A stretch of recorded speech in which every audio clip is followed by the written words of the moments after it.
రాజ్యాన్ని పరిపాలించుకోమని చెప్పగా దానికి అంగీకరించిన పాపన్న బహదూర్ షాకి 14 లక్షల రూపాయలను, మొఘల్ సైన్యానికి కావలసిన ఆహార ధాన్యాలను, నిత్యావసర వస్తువులు ఇవ్వడంతో పాపన్న గోల్కొండ రాజై గోల్కొండ కోటపైన తన జెండాను ఎగురవేశాడు.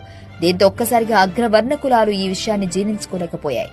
ఒక గీత కార్మికుడు గోల్కొండ రాజుగా ఎదగడం చూసి సహించే అగ్రవర్ణ కులాల వారు పథకం పన్ని బహదూర్ షాకి లేనిపోని విషయాలను పాపన్నకు వ్యతిరేకంగా చెప్పడంతో మొఘల్ సైన్యం యుద్ధానికి దిగింది.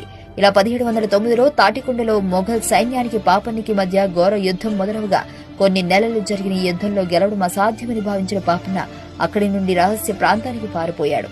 అప్పటి నుండి మొఘల్ సైన్యం ప్రతిరోజు ఆయన కోసం గాలిస్తుండగా పాపన్న హుస్నాబాద్ అనే ప్రాంతంలో ఉన్నాడని ఒక రహస్య గూఢాచారి ఇచ్చిన సమాచారంతో వెళ్లి పథకం ప్రకారం పాపన్నను పట్టుకుని ఆయన తలను నరికి బహదూర్ షాకి బహుమానంగా పంపి ఆయన మొండాన్ని గోల్కొండ కోటకి వేలాడదీశారు.